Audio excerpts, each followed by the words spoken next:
Hey, what's going on? When you start attacking another... Yo, y'all better get this lady, because I ain't got nothing. Please, Nobody don't got time for this. Yo, get this old ass lady. You better get my Campus deal. Buckle up the antiques, guys. We have a man who's brought in a piece of the Victorian century to sell at the pawn shop. Get ready for a blast from the past. I thought this was one of the coolest compasses I have ever seen. It had brass around it. It was really in immaculate condition. How much would you really take for this thing? 150? It's an early century antique. I don't believe there's a great many out there. No matter how much you like the item, our Les here decides to do a little investigation before pulling out the big bucks. And take a look at what he finds out. There are huge collectors out there. I think I can make money on this thing if I can get it at the right price. He wants 150, and here you can buy it on the internet for $33. I was surprised at the price. Oh my! It seems we've uncovered a big old cheat. Now that we know the truth, let's gather our courage and confront the seller. Get ready for a showdown. I've been doing this a long time. Do I look like a idiot? No. How much you have it listed for on the internet? Don't think we're stupid. I understand. Come on. No, you don't. Because it's very rare that I get fooled. Here's the way it works. Take your compass and get your ass out of my store. Shark costume.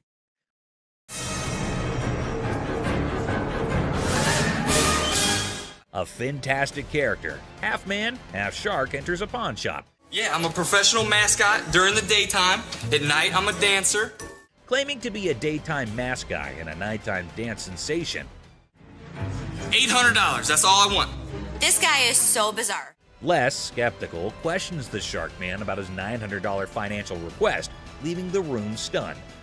Don't they have those in Halloween costume stores? Les dismisses an awesome shark costume as a Halloween costume, but Rick takes it on, turning the pawn shop into a makeshift underwater comedy club, despite Ashley's rejects due to an unpleasant odor.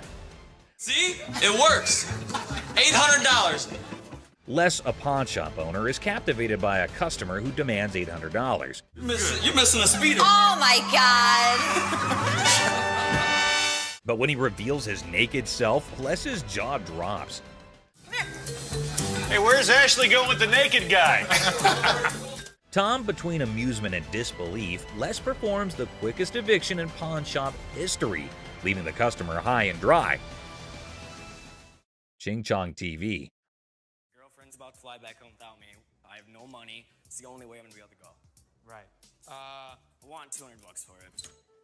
200 for that? A hat-wearing kid strolls into a pawn shop, hoping to score $200 for his TV. The seller, feeling frugal, counters with a generous $15. What brand is that? Ching Chong. The boy, trying to lighten the mood, drops a Ching Chong brand joke, turning a place into a comedy club for skeptical sellers. 200 for that?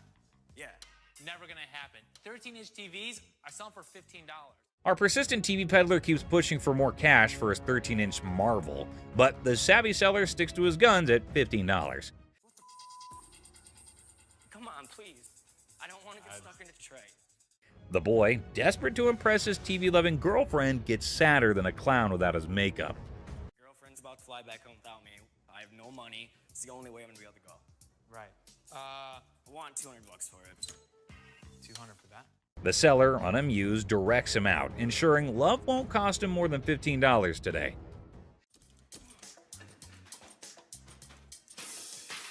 In a fit of frustration, our TV tosser storms out, giving the shop a kicking and throwing his TV into a dumpster like it's a basketball shot gone wrong.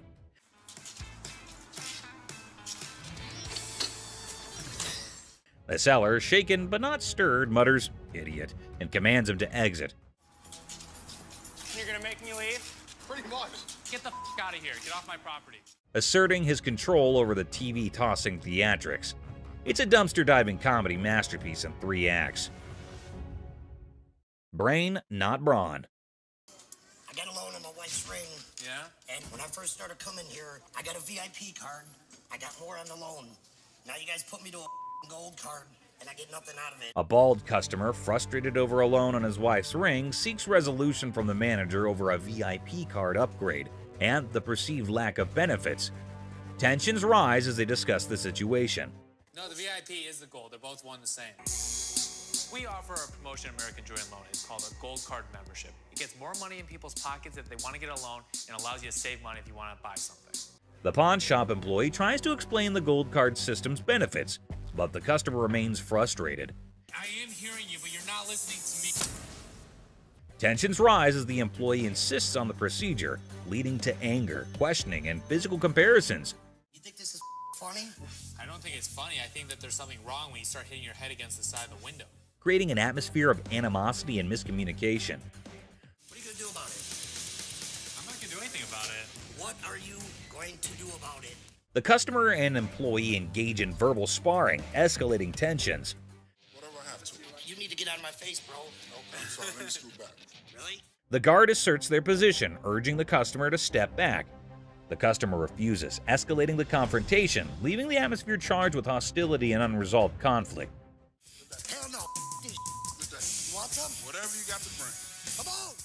The customer's unwelcome invitation intensifies, leading to an unresolved atmosphere. Hello. That's what I thought. The customer's confrontational tone suggests a potential fight, escalating tension and the possibility of a physical altercation. Volkswagen van. The seller dreams of 6 figures for the van, but reality check, less you wild card. The coin flip drama continues, with drum roll and laughter. Everyone amused and baffled. What a ride! No question. I proved to my kids I still got it. Lest the coin flipping legend celebrates his pawn shop history. I got this ring right here. I wanted to get it appraised, see how much it might be worth. Hey, listen up, people. Come on to Twist. He's not there to show it like a rock star. He's trying to sell the thing.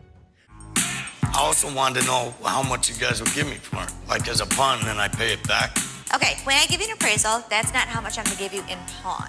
So he's all proud, telling burst in like a storm. What the are you doing? She's on a mission to figure out why her precious ring is about to be someone else's fancy jewelry. Cue the dramatic music, folks.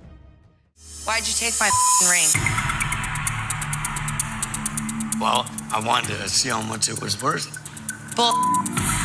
Now our rock star wannabe is caught red-handed, dealing with an angry lady dead set on getting her shiny thing back. It's like a soap piece crashing into a rock concert, and the pawn shop is the main stage. I just wanted to know how much it was worth, that's all. You're a liar. Why'd you take my ring? I'm sorry. What? Things get intense as the lady slaps the crazy guy not once, but twice, and suddenly the whole place goes silent. You could hear a leg drop, or in this case, a ring hitting the counter. The other people in the pawn shop are stunned, wondering if they accidentally walked into a live reality TV show. You're a idiot. Can I just have my ring? Well, Yeah, he's it's the one that hers. gave it to me. That's hers. Just give me my ring. Our lady does not waste any time. She grabs the ring back, making it clear her bling is off limits. Right now. The embarrassed and confused rock star lookalike gets pushed out of the pawn shop by the triumphant lady. There you have it, folks, a ridiculous blend, up and a super dramatic autumn at the pawn shop. Turns out the real treasures are not just the bones for trade. Who would have allowed pawn shops could be this amusing? Stay tuned for the coming occasion of pawned out drama. Clown Prince. In a small pawn shop on the corner of Chuckles Street and Guffaw Avenue, things got really funny one day. A guy walked in with so much makeup on his face that he looked like he just stepped out of a play. The shopkeeper, who was used to weird stuff, tried hard not to laugh as the man approached, sporting a rainbow wig that seemed to stay on by magic. I need to sell this earring because my little red Corvette broke down. I have to show it kidding. tonight. Absolutely. Wow. The man, looking mischievous, whipped out a fancy earring from his pocket and showed it off with a big dramatic gesture.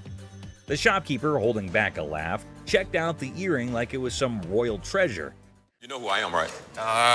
No. Who are you? You don't know who I am. But actually, it looked more like a toy you'd find in a cereal box than something fit for a king. 1,000. I'm just asking for 1,000 just to get my limo. No. That's not real. You gonna help me out? Excuse me? That's a real earring, but it's not real diamond. Are you kidding me? Ignoring the fact that the earring was probably fake, the guy started dancing like he was the star of his own circus. Prince, right? Prince, absolutely. Wow. He even gave himself a royal title, calling himself Prince. The shopkeeper, now thoroughly entertained, clapped along as the guy did his goofy dance. With a cheeky smile, Prince claimed the earring was a super precious diamond passed down from his clown ancestors.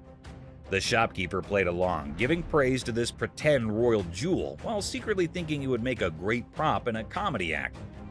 As the funny business came to an end, Prince, not ready to leave without a big finish, spun back to the counter and started another round of funny moves. The shopkeeper and his assistant struggled to hold in their laughter, tears rolling down their faces as the wacky Prince danced out the floor, leaving behind a funny feeling that stuck around even after the rainbow wig was out of sight. Boss's TV fiasco. Hey everyone, gather around because something straight out of a funny TV show just happened at the local electronics store. Imagine this. The big boss barges in like a storm on way too much coffee. Didn't I tell you guys to restock the TV shelf? Didn't you see I was just with a crazy customer? Yelling about wanting to grab some TVs. I mean, who does not suddenly crave a TV spree, right? Now, the poor workers are stuck between a rock and a high-tech place and cannot take the boss seriously. I mean, who could? It's like the boss watched too many action movies and thought today was the day to be an action hero with innocent flat screens. I gave you a job to do and you didn't do it? Dad, you told us we were like little kids. How does a baby know how to do inventory? But stay, there's a twist. The main character, the boss, realizes things are serious and decides he needs backup. So, what does he do? Grabs his assistant like they're partners in a buddy cop movie. Hey, you know what? The hell with it. I'm gonna do it myself. Bobby J, do me a favor. We need to go pull some TVs. To help with this crazy TV mission. Because obviously, snagging TVs is a job for a dynamic brace. Ash, Seth, right now. Right now. What? Right now. Let's just went down. What? Let's went down. But wait, there's more sitcom gold. Out of nowhere, another assistant rushes over to the boss's kids looking really upset. Why? Just went down. What? Let's went down. Dad, you alright? Well, turns out the master is now on the floor. Yep, the guy who was on a TV conquest is now chilling on the cold floor of the electronics aisle. Well, we have an emergency here. What happened? Did he say something hurt? No, he didn't say anything. We're pulling TVs. They call emergency services because apparently this is not just a shopping spree. It's a full-blown crisis.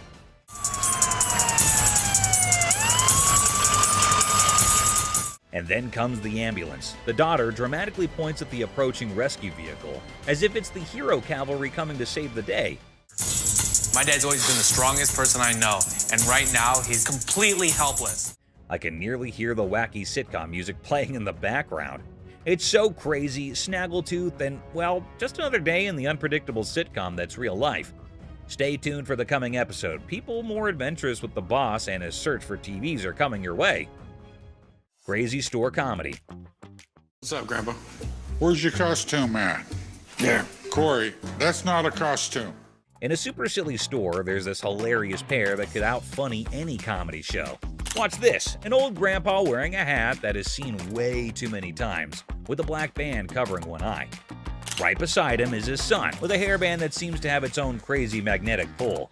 A mix of colors that should not make sense on air.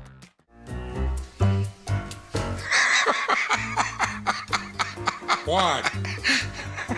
So, a regular customer walks in thinking they're just here for a normal shopping trip. Little did they know, a comedy explosion was about to happen. The first person they notice is the son, and they burst into laughter. "What on earth are you trying to be?" they ask, still giggling from the unexpected fun. What are you supposed to be? It's obvious I'm Justin Bieber, America's heartthrob.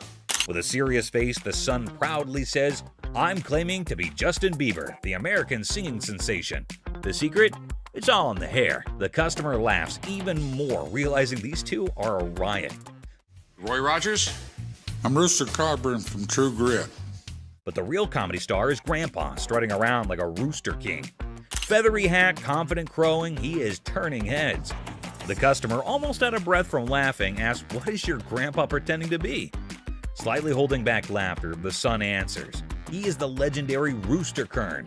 Shows up once in a lifetime to make people laugh." Go yourself. Antoine, what are you supposed to be? The world's biggest baby. Just when effects seem crazy enough, another character appears, a guy dressed like the world's biggest baby. The customer, nearly crying from horse laugh, realizes they have hit the jackpot of comedy. In this shop of customer craziness, laughter is the currency. These funny characters are the kings of comedy, making everyone laugh and showing that occasionally the best service is the one that comes with a big dose of funny. Pawn Shop Riddles. Look how stupid this question on Pawn Stars is. In this hilarious rant, the speaker dissects a seemingly absurd question about fake items in a pawn shop. A over 1,000, B over 5,000, or C over 10,000. The logic behind the options A, B, and C is dissected with comedic frustration. Well, if the answer is C, the answer is also A and B. Because if it's over 10,000, it's also over 5,000, it's also over 1,000. The speaker expresses disdain for the question, claiming that if the answer is C, then A and B are also correct. I mean, most of the shit that comes into the pawn shop has got to be fake. They've been in business for years and years and years. The absurdity of the question and the presumed obviousness of the answer are highlighted. God, what a stupid question. The speaker ridicules the question's simplicity, asserting that there's no way to get it wrong. The tone is sarcastic as they emphasize the lack of challenge in the question. Anticipation builds as the speaker eagerly awaits the genius-revealed answer. The expectation is set for a straightforward solution to the seemingly senseless question. The speaker's reaction is a mix of frustration and amusement as the answer confirms the over 10,000 scenario. The comedic exasperation with the question's lack of complexity is evident. That's all for our video. We hope you liked it. Please comment, like, and subscribe. Don't forget to hit the notification bell for more videos like this. Share it with your family and friends. See you next time.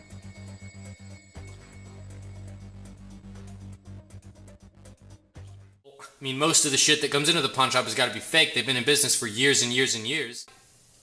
God, what a stupid question. Now back at the pawn shop, and this time we have a surprise because we've got a whole cast of characters in here today. Check out this lady starting off all cheerful and friendly, saying hi to the folks at the front desk. But out of nowhere, she does a complete 180 and turns ice cold. What's her deal? The ring out. You lost this ring. This lady is all like, I totally came by here last month, I swear. But guess what? The computer ain't lying, my friends. The receptionist straight up told her that her precious ring is nowhere to be found. And you know what? It's on her. If she really cared about that ring, she should have shown up way sooner to claim it, but she didn't, so tough luck, I guess. You didn't bring it last month. You brought it 4 months ago.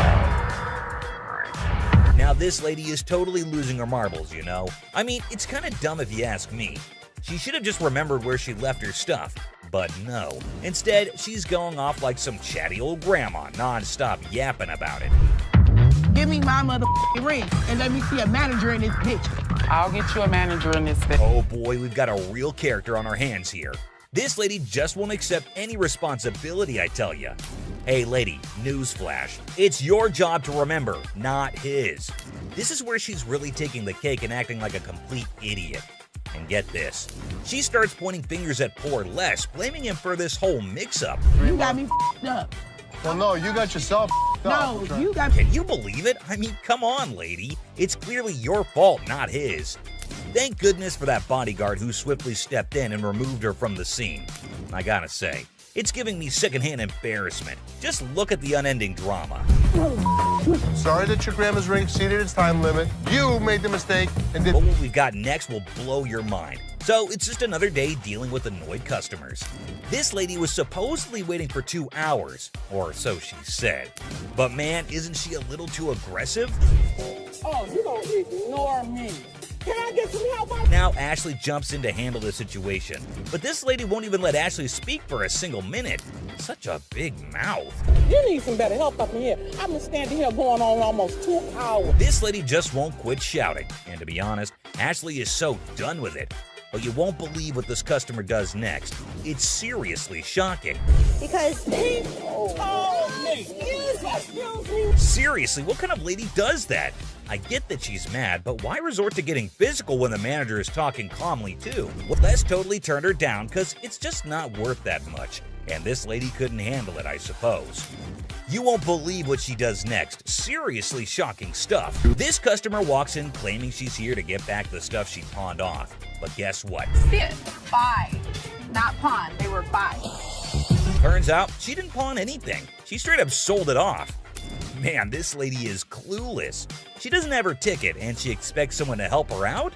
Seth tries to intervene, but it's pointless because this woman just can't grasp the fact that without the ticket, there's nothing anyone can do. If you bring me the ticket, I'll be more than happy to take care of it for you. I need my.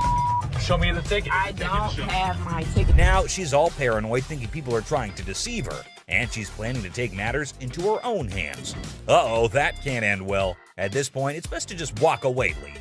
Phone call. A little phone call? I'll be up here to handle y'all Who you having? This lady is refusing to leave until her brother shows up to give the pawn shop owners a beating. How messed up is that? Seriously, this woman needs to just shut up. Better be ready. For what? Because my brother's gonna come up here and handle This naturally always the one to ask the tough questions, wonders why it's priced so high for it. Oh, and here's a fun fact for you. The Silver Surfer was actually voted one of the top 50 most recognizable comic book heroes in America. Pretty cool, huh?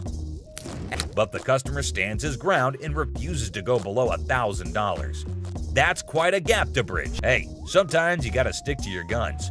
Well, after giving it some serious thought, the customer ultimately did decide and walked away from the deal.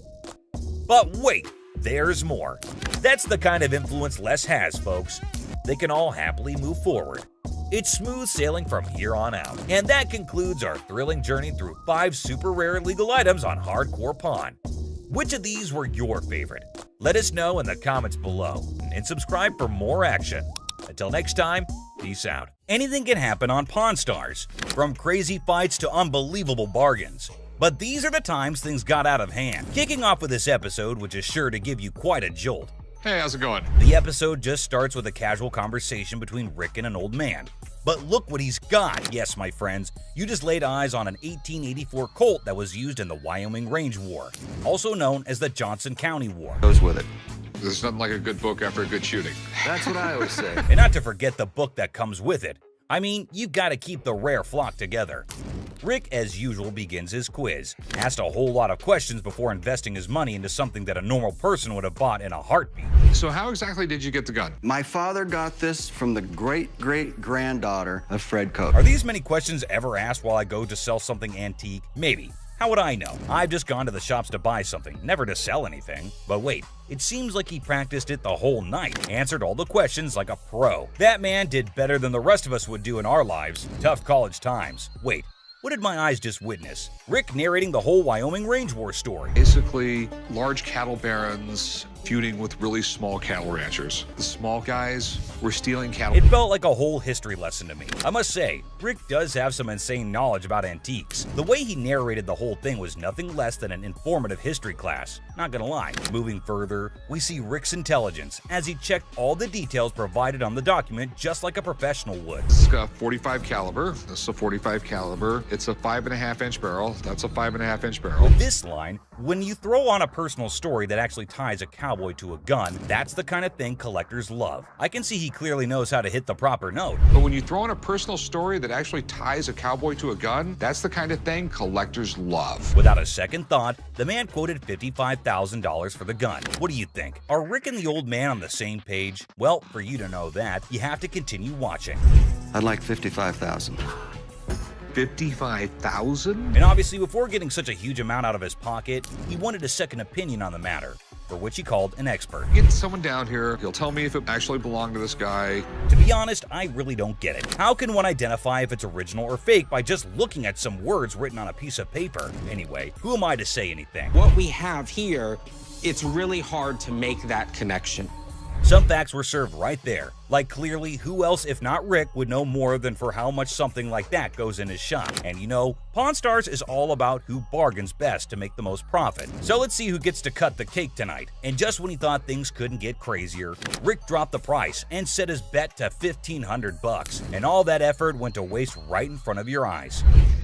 Yeah, I'm just not gonna be able to do that. I think maybe I'll see if I can maybe get some more provenance. That was pretty obvious. No one would want to sell an antique for this measly amount of money. Definitely not a very profitable deal.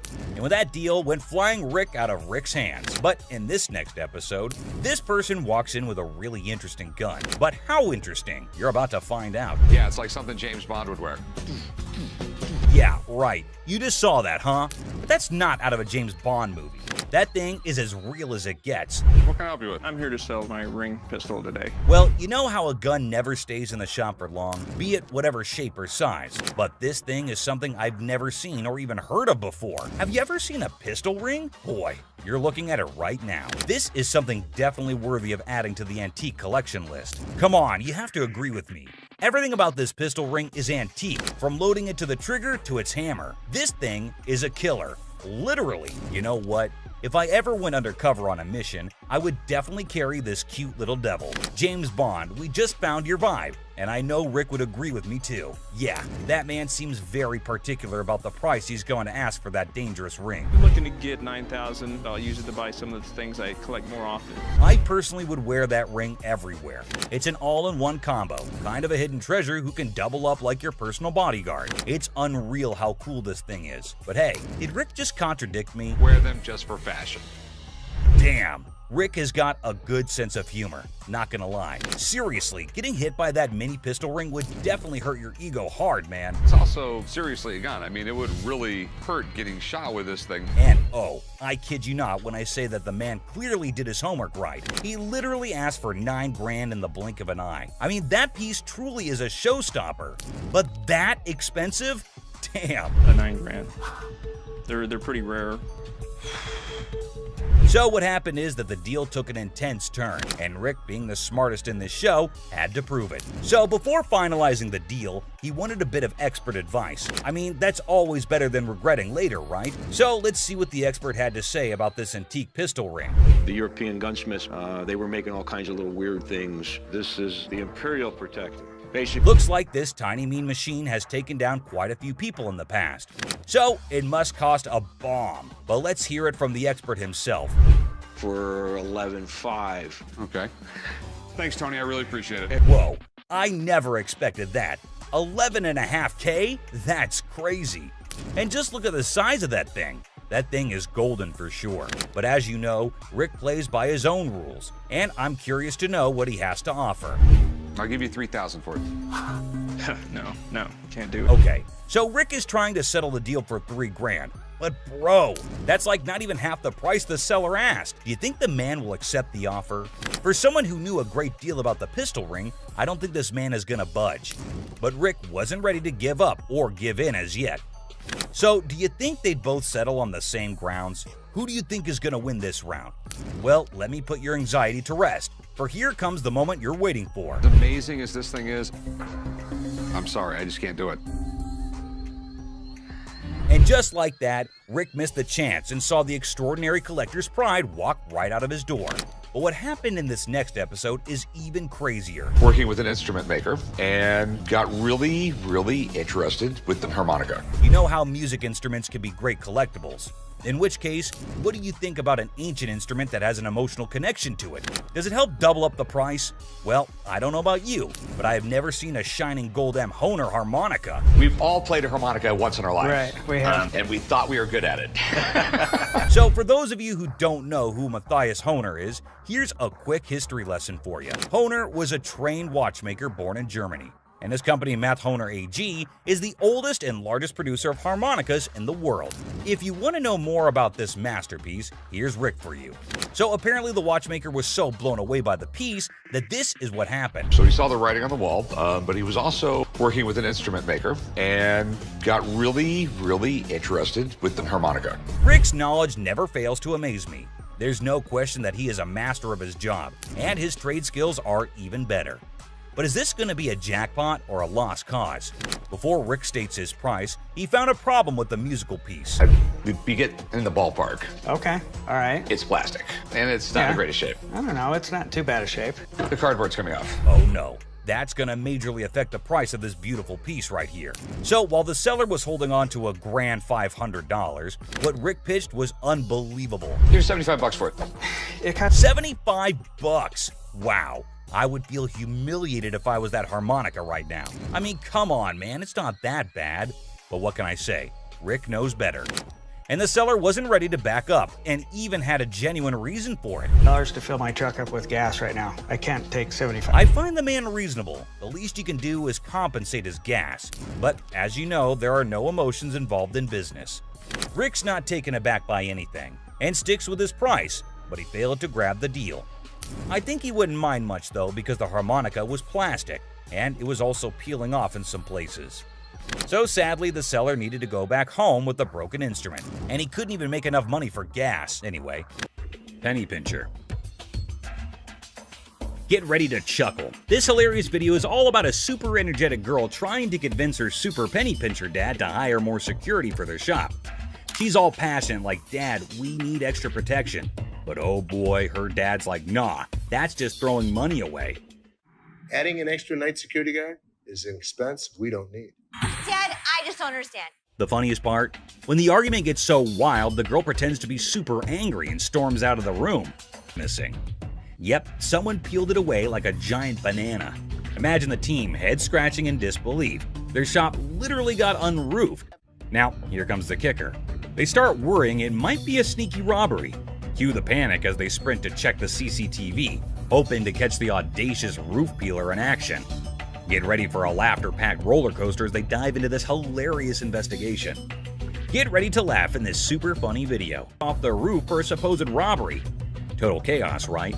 So they go all detective and check the CCTV footage. But wait, break in. And here's the kicker. Looks like they grabbed the coat right there and then out. So these guys could have been part of a three-man team. One of them ends up hiding inside the fridge. It's like a comedy show gone wild, leaving the staff scratching their heads and everyone else in stitches. You won't believe the crazy twist in this comical caper. We got broken into last. Stolen microphone.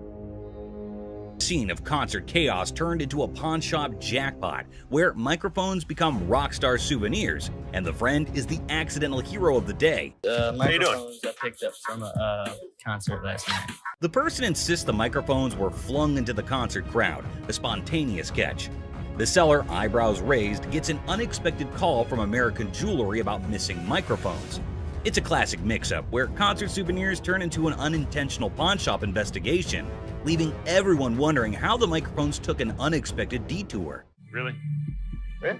Hold on. I'm from American Jewelry. I have a plot thickens as the police are en route, and the negotiation continues the web and unveil the truth. A mad girlfriend.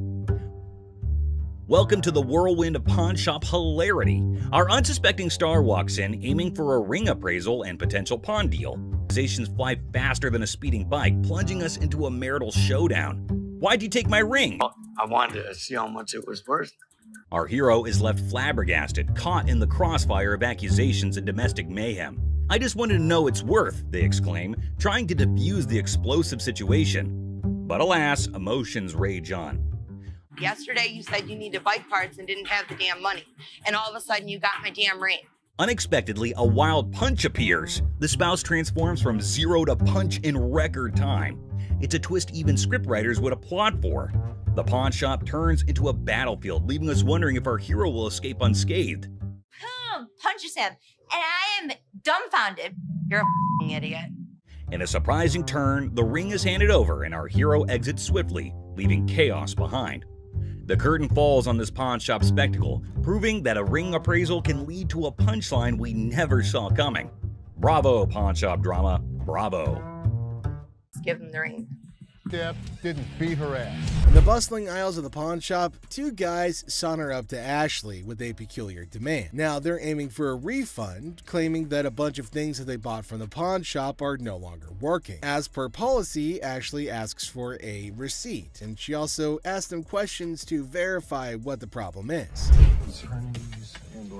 For refund. When we got to our work site, it just stopped working. "We're in the construction business," declared one of the customers, with all of the air of a seasoned foreman. Now Ashley was asking, her suspicions peaked about where the power source was. At the work site, of course, was the swift reply, a tad too rehearsed for Ashley's liking. Smelling something fishy, Seth and Les united in their quest for truth. So Seth, being suspicious, decided to plug in all the gadgets to test to make sure that they work. And lo and behold, they worked just fine. What type of work you do? We doing construction. Where's the battery? The battery is at the work site. We on the clock. No, I'm gonna plug this in. Oh, that works.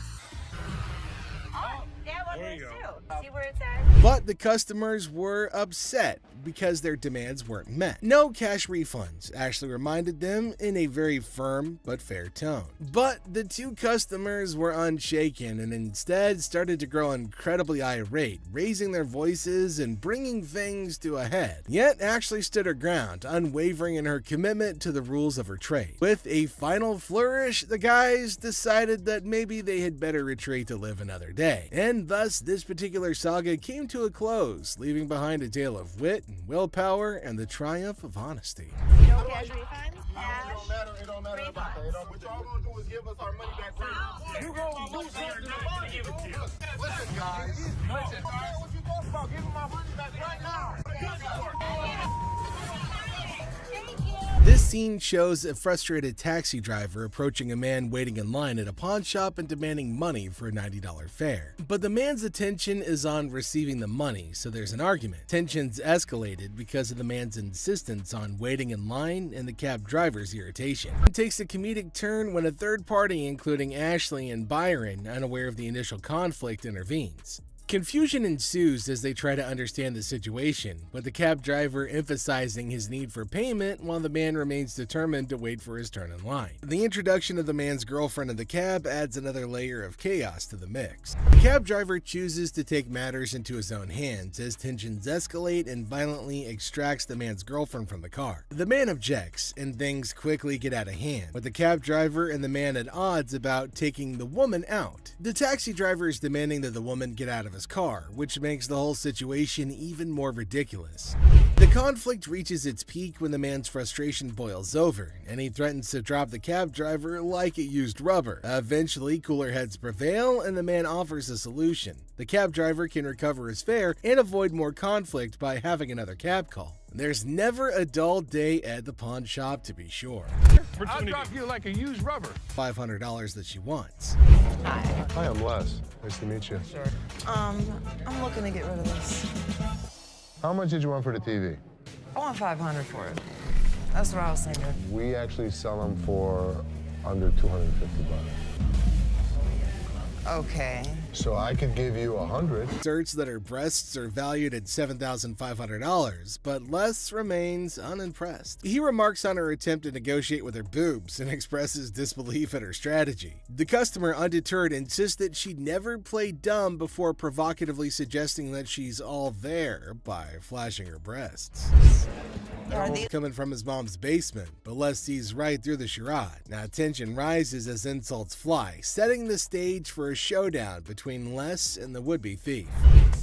Les throws the guy out of the store because he's tired of his antics. But when the man won't go, Les has to call in reinforcements. Enter Byron, the burly bodyguard, who snatches the man and carries him expertly out the door. Byron manages the issue with the dexterity of a bulldozer making room, making for a show-worthy scene.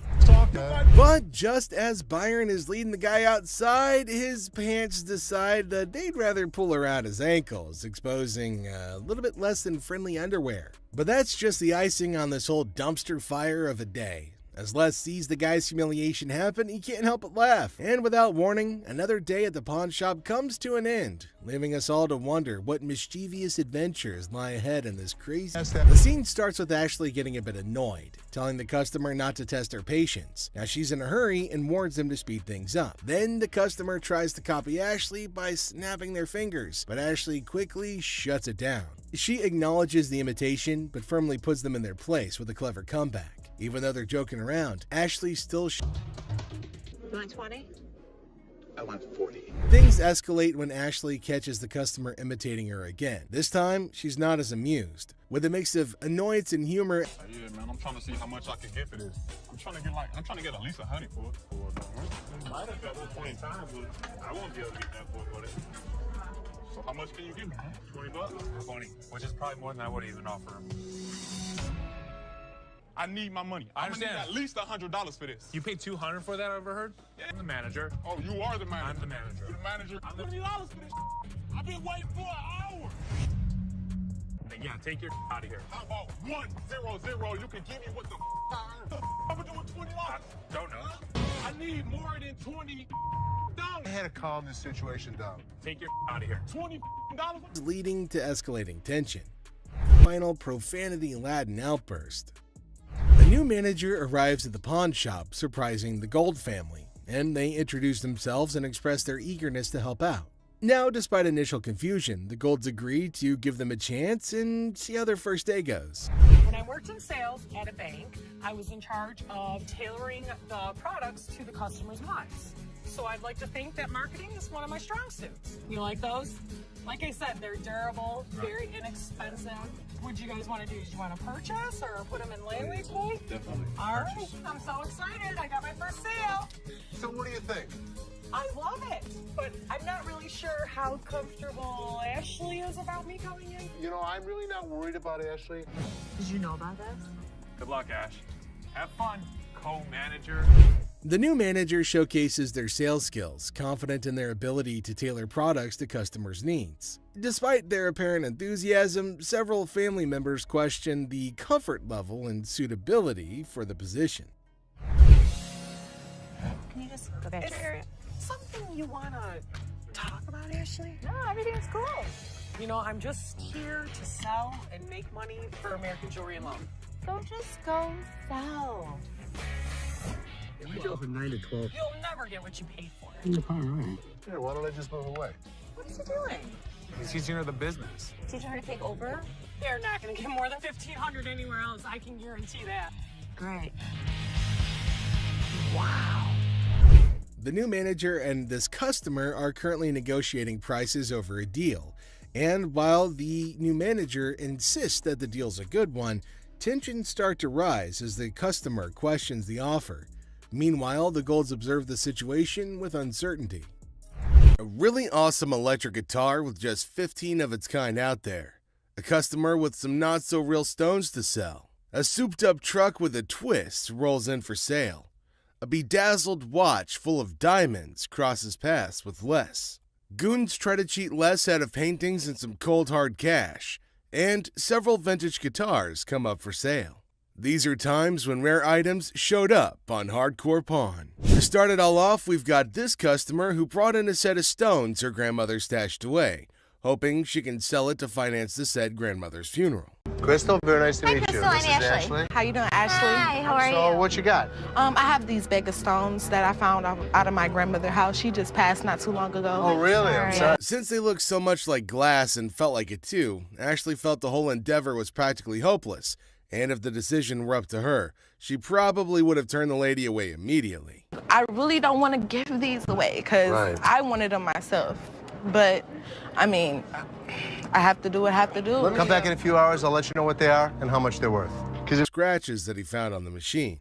And another cause for concern would be any potential part damage from usage. Wear on it. Like, how would you even find replacement parts for it? Well, actually, the chassis parts are all Volkswagen, easily replaced. I'm a huge car buff. This is the Motor City. So when a customer comes in with a 1981 Bradley electric car, it's gonna pique my curiosity. After a very thorough search on the internet, Seth found out the car was actually as rare as the man said it was. The only issue, though, is the fact that it's worth next to nothing. There's only 50 ever created, right? So I can appreciate the fact that you want $50,000 for it. The one that I saw selling was under $10K. There's no way the seller's going to take that deal unless he's in dire need of money, so it just seems as if Seth is trying to chase him off. Yeah, I just can't do that. Yeah, no, it's a cool car. Yeah. It's tough. It's tough. So, Appreciate it. appreciate Thank you very it. much. Yep. The store has had a lot of rare vehicles brought in, but this truck is definitely one of the coolest, if not the best yet. How you doing? Nice to see you. Wow-wee. That's the biggest truck I have ever seen. It'll be a thrill to take a ride in this beautiful behemoth, so it's quite easy to understand how Les and Seth were feeling as they got to ride in the truck. What makes it kind of fun is you can always play with the steering on it, then you can freak people out going sideways. Oh, geez. Awesome. The extra controls out back was just too cool to be true, and Seth wanted to do the honors by testing it out himself. Turn. Let's go. Yeah, he's good. Hey, I'm good. Whoa! As they settled in to negotiate on the price of the truck, it was quite obvious that the truck would be worth a back-bending amount. Real costs, the painting. So 70 grand wouldn't buy it. No, sorry. 80. Seth really thought his father was going to go for the deal despite the big figure involved, so he kept on sending scathing glances his way. Thankfully, Les managed to pick up on the cue. I would love to drive it in the winter. I would love to drive it in the summer. I'd like to drive it in the spring. I'd like to drive it in the fall. 90 grand. 95, we'll do it. Come on, let's go. The truck might be super nice to have and ride around in, but to sell it might be really difficult to do. After all, there's no way anyone would actually think to waste that amount on a ride unless they're super rich. The way to do business is to invest in stuff. Yeah, but you're investing in something that you thought was cool, not something that we can actually make some money on. Seth, it's cool. There's no doubt about it. This customer brought in a really nice high-end watch that he's got that's been completely bedazzled with numerous tiny diamonds. Beautiful watch. Okay, tell me a little about it. Well, I traded this watch about 2.5, 3 months ago. Very high-end watch. How much did you want for it, sir? I would like to get 36,000. It looks nice and all, but Les felt there was something wrong when he noticed the state of some of the parts of the watch and how worn out it was. Okay. We get a lot of counterfeits around. So can you come back in about an hour? No problem. Perfect. I'll see you in about an hour. Thank you. To confirm if this deal is worth taking, Les scheduled a meeting with the man for later, using the time he's been afforded to get it checked out. Tell me. Somebody had it open. You can see how screwed up they made those screws. 9954. Okay. Do me a favor. Tell me if the watch is counterfeit. Still trying to plan their next move after they got their hands on a couple of super rare paintings. The Golds are dumbfounded when an individual called in claiming the paintings are his. I apologize for interrupting, but there's a guy on the phone. He says he's the guy who owns the artwork, and he's really pissed. What line is he on? With no other option, Les had to talk to this character who's bumbled in to disrupt what could have been the deal of a lifetime. Oh, it's my pleasure. About my paintings Okay. that Dina Jones and Anthony Erickson brought to you. Who owns the paintings? I do. The guys who brought the painting went even further with the whole scam by making up stories in their bid to convince the man. Do you know Dina from past dealings? Never. Well, they've lied to me and told me you knew her dad. The owners of the property. $425,000. Let me stop you right there for just a second and tell you the number that you just quoted me is a different number than what they've quoted me. There's no way he stopped there too. The only reason they came up with the entire scheme was so that they could get more money off of the deal. Of course, Les was about to find out how much that is. I don't know anything about art. This came to me in a lot. Okay. All the information that I have is what I've researched personally and the documentation that they brought up with you. There's no way Les would let this great opportunity slip past him, so he decided to ask if the deal was still on or not. Would you be willing to fly to Detroit for the day if we picked up the airfare? Absolutely, sir. I'm sorry that it started out this way, but... You know what? I don't care how it starts as long as it ends on a positive note. Nothing says rarer than first-generation items from a popular line, and this guitar could be counted as one of the rarest of its kind. I got something I want to show you. This is the 1930s, one of the first lap stills that came out from Rickenbacker. Rickenbacker made some of the first electric guitars. Okay. Karen was genuinely interested in seeing the guy playing it, and Les wanted to see if the guitar was even functioning properly, so they let him have a go at it. I really want to see you play it. Give it all you got.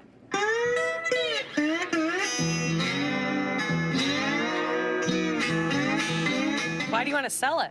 Good question. That is a good question. Yeah, why? The mortgage is due again. This is the first of them. Ain't that a bitch, you know? At least now they know that he's willing to sell something so precious, but the most important question of all, how much is he hoping to sell it for? How much you want for this thing? I want $2,000 for it. Why? Because this is one of the first lap stills ever made. Who cares? $950, you wouldn't take it? That's just downright disrespectful in a way, but since the customer needed the money pretty badly, he had no option other than to bear with it. We went online and we realized that these guitars aren't selling. I don't have a long time to hold out on an item. We need to buy it, turn it, make a profit. Seeing his chance of getting the much-needed cash slowly drift away, the man tried to lower his price by just a bit. So if I offered you 400, I wouldn't do it. You want to give me 600? I'm trying to help you out. I know, but 400? no. Faced with crushing bills and without the means to pay them, this lady and her son had no choice but to bring these precious guitars in their possession. We all got them. These were my great uncle's guitars. So, these were your uncle's? Yes. With tears in her eyes, the woman seemed quite reluctant to hand it over. After all, it's something she got from a deceased family member. But faced with a choice of either losing their house or keeping these items, it's obvious which option that she would choose. How much do you need? $3,500 would put our bills intact. I'm sorry. No, you're all right. You're all right.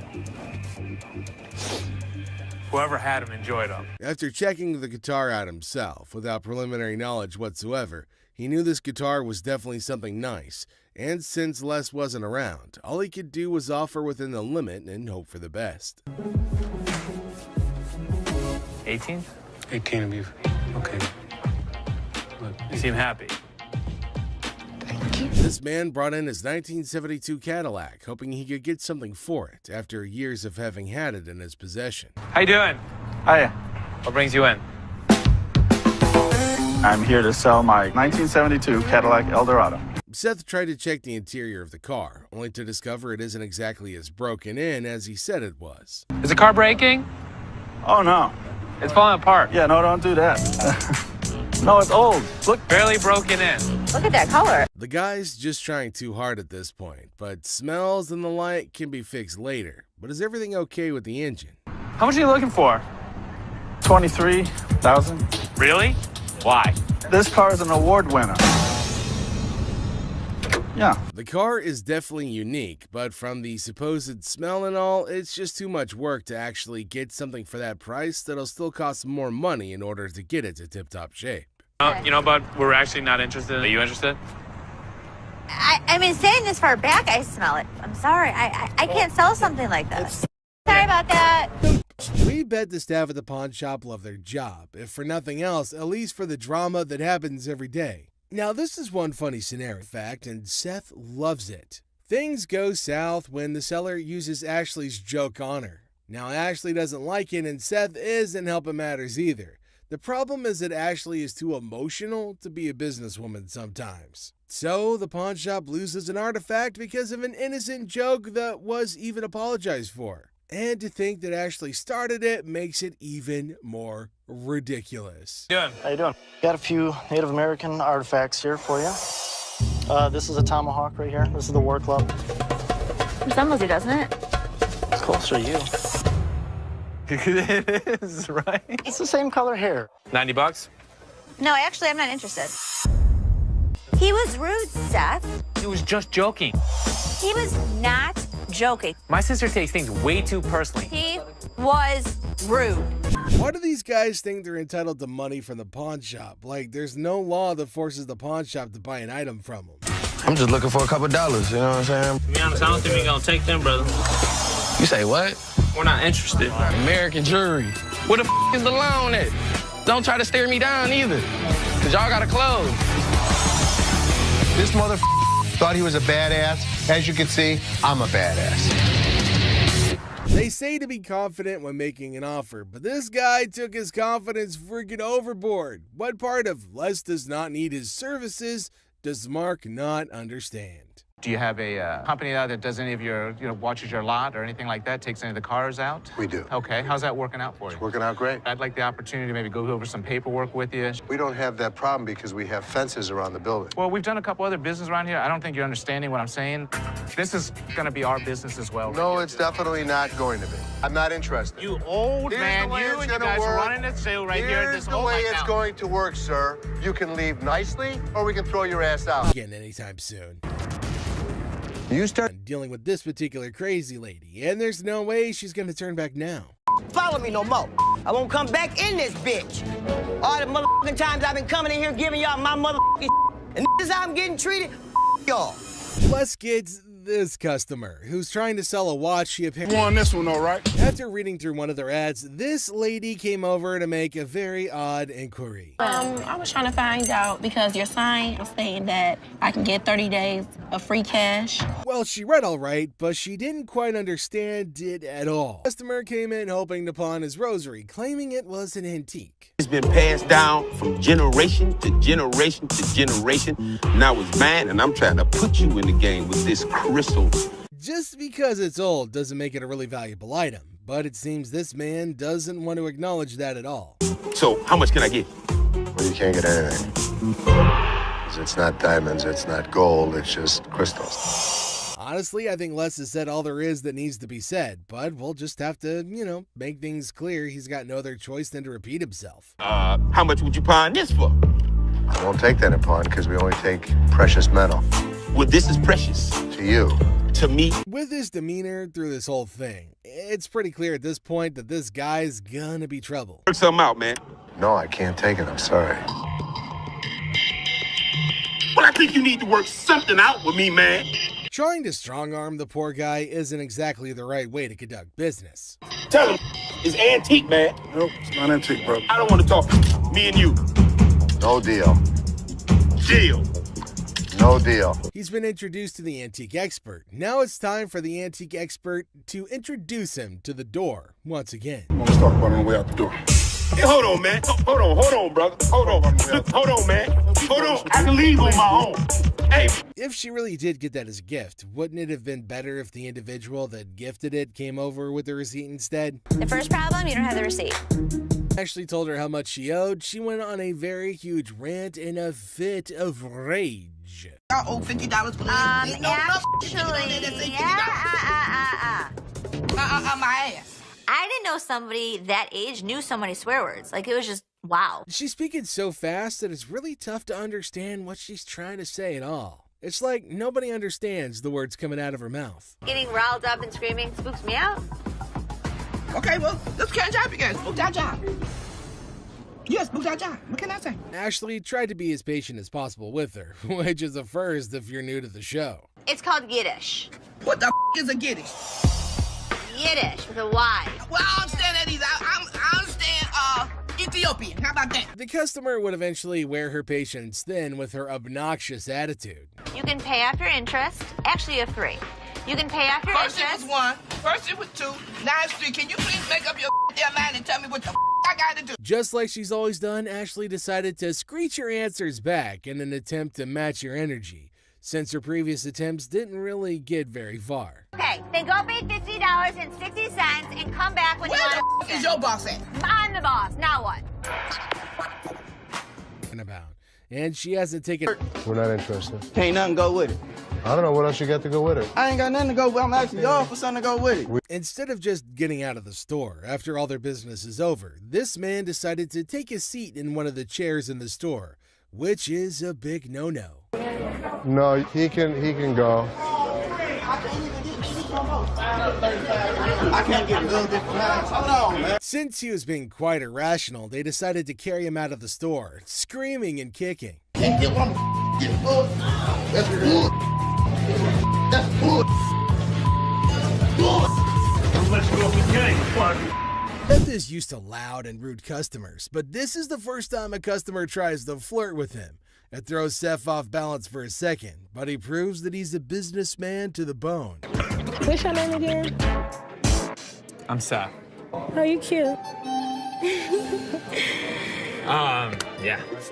Focus. Let me see your ring. Are you married? I'm good. That mean you're married? I'm good. Seth gives the woman his offer for her items, and she replies with an interesting counteroffer. Neither Seth nor Rich are willing to take up her offer, but Seth might know someone who will at least consider it. You want to taste it, Rich? I'm good. Rich, you just offered. Dude, listen, I wouldn't move in on your action. Hey, Rick. Would you suck on that pacifier for $20? Rick reluctantly rejects the earlier offer, but Seth raises the stakes and makes an offer his employee can't resist. Everyone enjoyed that, even Rick. Especially Rick. I'll buy you lunch for the week.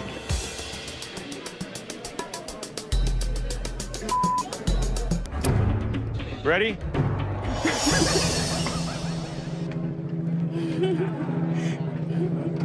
Seth closes a deal with the pacifier-sucking lady, and we can all agree that he made the best of the deal in every way. Would you suck it for 20 bucks? So 300. Sure. You want to do it? Great.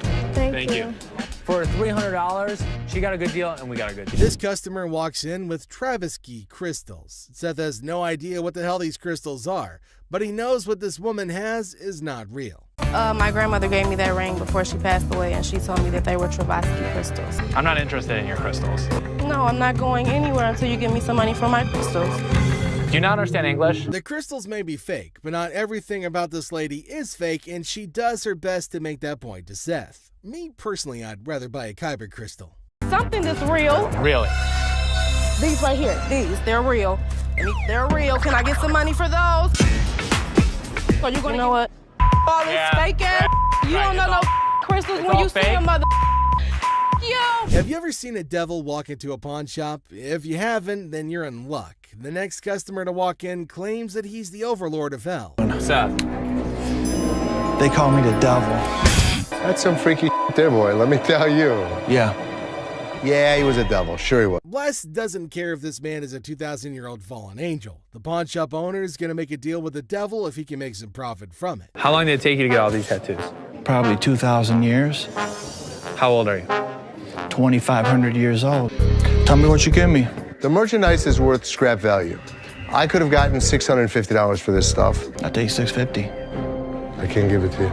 Sorry. Two old men come into the store looking to sell a computer that could go for a lot of money, if they sold it in 1997. We need some money. We're going to out west. We killed all the deer in Michigan, so we got to go out for bigger and better stuff. Most people don't get that aggravated when they bring in like ancient artifacts. Yeah, people collect these things. Oh, they're antiques now. Both men don't want to leave without any money, but one look at security changes their mind. But that doesn't stop them from stringing along a list of profanities at Les and Seth. 0. How many times do I need to tell you? We're not interested in. Leave the store. I'm not taking it.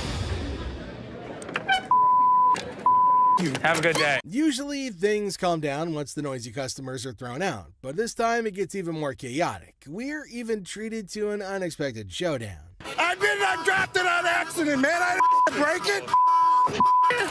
I thought it was you, man. Oh, that's good. Two men come into the store and make the weirdest purchases. While Les is happy to make sales, his curiosity gets the better of him. You certainly won't believe what these men want with these items. I was looking at the chainsaws over here. We have chainsaws. You make a deal on both of them? Sure I can.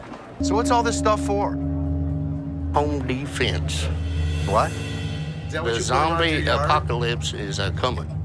Where other people see weird men, Les sees dollar bills. The veteran pawn shop owner goes into full salesman mode and makes even more profit from the hardcore zombie killers. Zombie apocalypse? But you know what? As long as they were buying, I'll listen to any bull they have to throw at me. Thank you very much. I'll have my guys write you up. I think we got a pretty good zombie kit today. Got us some chainsaws. You know what, Rich? You. Get out of this. One more time. Did you say get out of my way, you bitch? Punishment to Tony. Les failed as a boss when he refused to try to know what could have led to the issue. How many chances can I give this guy? Ashley, how many chances can I give you? Me? You. Seth calls in Ashley, Seth, and Karen over to his office to go over the results he got from their mystery shopper. While making rounds through the shop, Les finds out Rich wasn't in his post. Where the hell is he? Rich! Seeing that Rich had left the business in a bid for pleasure, Les calls him over for a chat in his office. I'm looking for you in layaway. Where the hell are you? I gotta sit in layaway all day long and just wait for something to happen. I needed to take care of something that was out on the floor. Les threatens to fire Rich, who had been a loyal employee at the shop for over 20 years. Karen attends to a couple who come in looking to buy a ring. The lady seems to think the ring isn't the right fit, so she asks to see more before she can make her choice. Tries her best to give the details of the ring the lady picked. However, she seemed a little bit unsure with the way she was explaining, so Ashley approached with the hopes of help. Manages to snatch the sale by pitching in without consulting Karen, who started the whole thing, leading to her having an even more unfavorable conversation. Starts normally enough. You might even call it pleasant. Hello. Hi, how are you? I'm good. How are you? The intent behind the customer's visit to the shop is adorable, but the valuation of her gadget is high. It's worth less than $500 to Ashley. How much would she be willing to give to the devoted girlfriend? I need a laptop. This has happened before. I'm waiting for 20 minutes and Roddy doesn't show up to get this laptop, like if he's on break or if he's gone. The manager that I asked didn't come get the laptop, so I'll just... Leslie decides to fire Justin since his actions breached his trust. You broke my trust. And because of that, Justin, you're fired. I don't know if Justin did steal anything, but you can't have people that you don't trust. This attends to a very strange customer who walks into the shop with an imaginary companion. A man walks into the shop with hopes of trading in his faulty phone for another. The customer reveals he didn't bring a receipt with him, a very fatal mistake of selling a fake item to her. Hi. How you doing? Good, how are you? I asked for a chinchilla scarf. Yeah. And you sold me a rabbit. This is like chinchilla to you. How much did you spend? Do you remember that? I know I spent the grip. Ashley tries to get a handle on the situation at hand. Okay. How do you know it's rabbit? I guess my girl told me. She threw it back at me and told me this ain't chinchilla, this is rabbit. After the customer revealed how she came to the conclusion that the item was a fake, Ashley denies having sold the item to her. I didn't sell you this. You sold me this. Do you have your receipt? I don't have a receipt. It's in your... The receipt's in my... To confirm if she really bought the item from the shop, Ashley asks for a receipt. However, the woman maintains a confrontational stance. You sold me this for real. I ain't leaving here until I get money back. That is Bub's money right there. Ashley could only stare in shock as the woman put out her argument. Yes. Look at it. It's flat through there. Look at that. Ain't nothing chinchilla about it. I want my money now. Take that home if you want to, but I want my money, that's all. That was nice on you. Well, Byron tried to escort the woman out of the shop before the situation got worse. man, I spent your money up in this bill. Why you so violent, girl? Go on up out of here. Try to be nice to you. Now you're gonna leave it? You wear that. Two ladies walk into the shop, heading over to the redemption section of the shop to reclaim a ring they'd allegedly bought. That's my ticket, and I found my ring. Les decides to head over to confront the woman who had taken to harassing his employee when she failed to... First thing in the morning, and this customer just decided he wanted to mess with Les. Now, if you thought that was crazy, wait till you see this lady. I've about had enough with this chick, but she still does a stellar job trying to explain to this lady what's going on. Now, that's the right question to ask. After all, if she really was a repeat... Here's another time Nikki had to deal with another crazy customer who came in to make some very unreasonable demands. My what? ID or your ticket. I don't have no ticket or no ID. My stuff was stolen and pawned. So what's the point of getting her name when she wasn't the one who pawned the item in the first place? It just makes no sense. We need him or the tickets or... What you need help for? He ain't even nowhere around. Is it his name? Boosie, I'ma call you back. If her grown boyfriend doesn't know his way around, how did he make his way to the store then? And if she really was in the right mental space, she should have known that she could just, bring him along. Well, you have to make a police report. I need my stuff, a police report. Do it like I called the police? Since she clearly said it was stolen, a police report would have been the next best thing to do, apart from getting the thieves to come get it for her instead of going on a crazy rant. But if it was rational, we wouldn't be covering it. So did you make a police report? Can't do it back here? I'm not the police. Look, I just want my... Ashley's not one to back down from a challenge, so when this lady threatened to get violent with her, she immediately stepped up to that challenge. #popcorn. Now leave me out of here. I get my... Customer came in hoping to pawn his rosary, claiming it was an antique. It's been passed down from generation to generation to generation. Now it's mine, and I'm trying to put you in the game with this crystal. Just because it's old doesn't make it a really valuable item, but it seems this man doesn't want to acknowledge that at all. So, how much can I get? Well, you can't get anything. It's not diamonds, it's not gold, it's just crystals. Honestly, I think Les has said all there is that needs to be said. This customer came in to pay off the interest on an item she's pawned earlier, even though it was way past the due date. How are you? I don't know. I'm about to see. Okay. So you want to pay off your interest today? Yeah. From how snappy she was being, it was only natural she'd eventually end up on Ashley's bad side. I owe. Okay, you owe $50.60. How much? $50.60. Where the that come from? The moment Ashley told her how much she owed, she went on a very huge rant in a fit of rage. Y'all owe $50 for Actually, my ass. I didn't know somebody that age knew so many swear words. Like, it was just, wow. She's speaking so fast that it's really tough to understand what she's trying to say at all. It's like nobody understands the words coming out of her mouth. Getting riled up and screaming spooks me out. Okay, well, let's catch up again. Spook that job. Yes, spook that job. What can I say? Ashley tried to be as patient as possible with her, which is a first if you're new to the show. It's called Yiddish. What the is a Yiddish? Stereo that she'd gotten from the store that wasn't in absolutely perfect condition like she thought it would be. You bought this here? Yes. We just want our money back. The problem is I can't give you a refund. We just don't have that option. I can give you anything else that you want to use. It's not a problem. Things would have gone quite smoothly if the customer's brother, who decided to tag along, didn't try to complicate things. That's That don't sound cool, man. That's not cool, man. We want our money. They sold my sister some broken merchandise. I don't see no point of pawn shops anyway. It's pretty clear to see that they can't get a cash refund. After all, it's in the fine print. But this man remains obstinate with his absurd demand. Well, the problem is we don't refund. That's right on your receipt.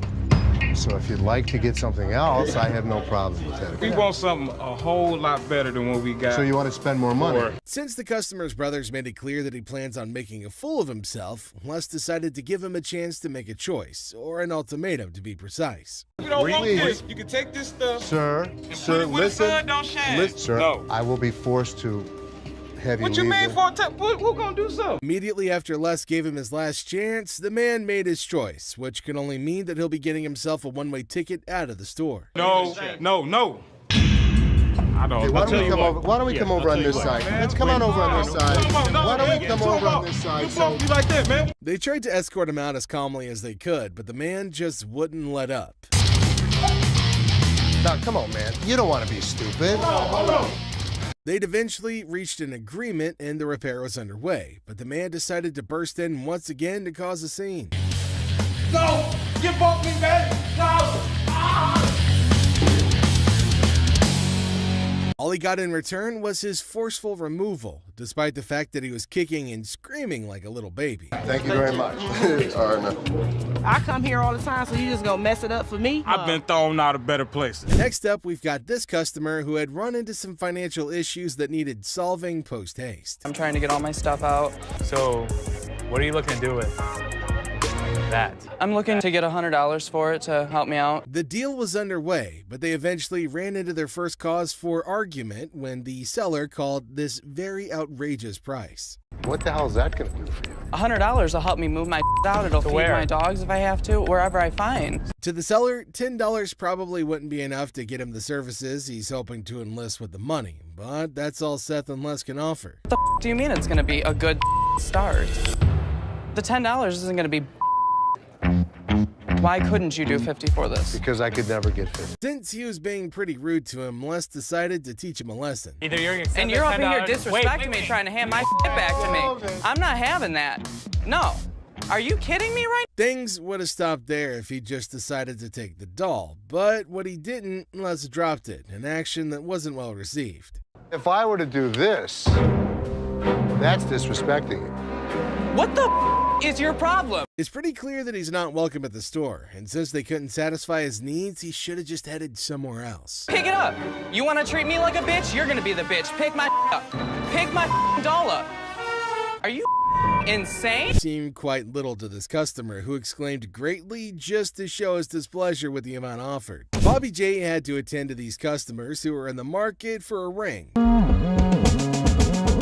I'm gonna pose my boyfriend. Tomorrow's our 6th anniversary, 6-year anniversary. Really? Yes. With jokes being thrown around and the likes, you'd have thought things might just end differently from the others this time. Okay, so what size, do you know the size that he is, or ring-wise? Oh, I thought you was talking about that size.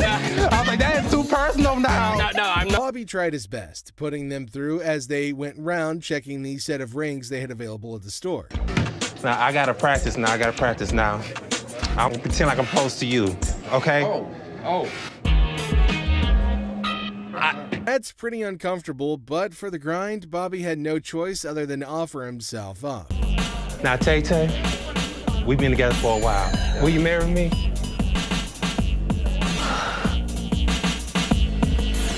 I would be honored. Bobby was just relieved to know the whole affair was about to be over as he directed them over to sales window for the payment. All right, enter your 4-digit PIN followed by the green button, please. Okay. Decline. It's declined. It is not declining. You better It's okay. Hell no. Things were strained between them all, but it got even worse when Ashley made a very terrible mistake. No, look. Your ass is gonna give me that ring. Sir, listen. Sir. Bitch, who you calling sir? Who you calling sir? Since they couldn't calm the customer down, they had no other option than to toss her out. It's my anniversary now. No, act like a lady. I am acting like a lady, but she gonna sit there and call me. No, she gonna sit there and call me sir. Oh my God.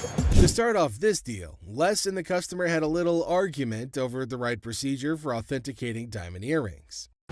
I was coming to pawn my ring because I have to pay my rent. It was due a couple weeks ago. Oh, okay.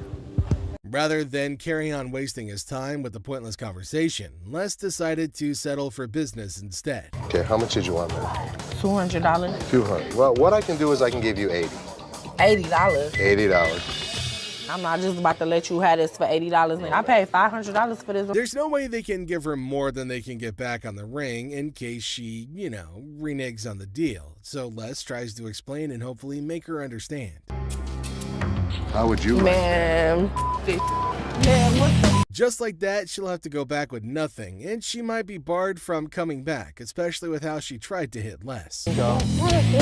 Thank you. This woman could not keep control of herself. I don't know what the hell her problem was. I don't give a what her problem was. It was a day just like any other. Well, it was until Ashley was confronted by a very pissed off customer. I paid $500 for this earring, and look what this done did to my ear. Ugh. From how rapidly he fired out his complaints, Ashley tried to make him repeat the issues that he's got. You want me Can to I get figure my money out? back? You want me to figure out why your ear's turning a different color? Is that a real diamond? I look at his earring that he says is turning his ear green, and it's a fake diamond with a fake metal. He might have switched the earrings out for another, thinking that he can get himself some cash at the business's expense. I got my lawyer with me. This is wrong. Show me your card. I don't have a card with me. What law firm do you work for? It's not important. It is. With how elusive the supposed attorney was being when asked to reveal his identity, it's quite clear to see that he might be a fake the man brought along. This is my attorney. Would you like to meet my attorney? I want my money. My attorney will escort you out. You better not put his hand on me. Then you better turn around with your 2 legs and walk out yourself. Since he's been warned but refused to listen, he only had himself to blame for what was to happen next. Pushing on me. Get out. What you mean, get out? Get You out. don't just tell me what to do. Get out. Yeah, you know, took my money. Just sold me a bold earring. Les had to attend to this customer who came in accusing them of having sold her a fake purse. Hi. I want my money back. I paid you $500 for this purse. I want my money back. If the lady would just calm down and try to explain things to Les instead of trying to mess with Les, maybe they could have gotten somewhere. I didn't give you a second when I gave you my money. Ma'am, I'm trying not to really You lose took my control. money and I won't. Show me the receipt. Well, she managed to calmly explain things to Les this time, which he couldn't be more than grateful for. This is tarnished. You know what that stands for? What is MK? Lighting a cigarette in a store filled with items that could easily be set ablaze isn't exactly advisable, and despite their attempts to get her to stop, this lady remained obstinate. Get your hands off me. I'm not. Put your cigarette out. Put it out. Get your hands off me. Put your cigarette Get out. your hands off me and I'll put it out. With great confidence, rather than cave into her demands, Les made Byron escort her out of the store. The earth is shaking. The ground is moving like... A mother and daughter who thought they had won big at a slot machine in the store, an aspiring singer trying to build her own fan base with the wrong crowd, and a guy who thought he could get a job when he just showed up for the first time. These are the biggest clowns on Hardcore Pawn. First up are these customers who found a piano in the store that caught their eye. They got a bit too invested in it and caused quite a ruckus. Ah, they got it, my baby. It's still here. and get on that thing. What's up, everybody? Moochie the Great. With how confident he was acting when he tried to play, you'd think he was a hidden master trying to give the greatest performance ever. Let me see if I can raise the money right quick. You're kidding, right? Sound like it's out of key. Sound good? It's off key, man. We are. Moochie the Great in this thing. Everybody pay attention. Before they could even progress well into their surely disappointing recital, Byron pegged them as the troublemakers they are and tried to toss them out. Piano ain't work. Now you gonna smash my people. Watch your fingers. Have a good day. Broke toe, let's go.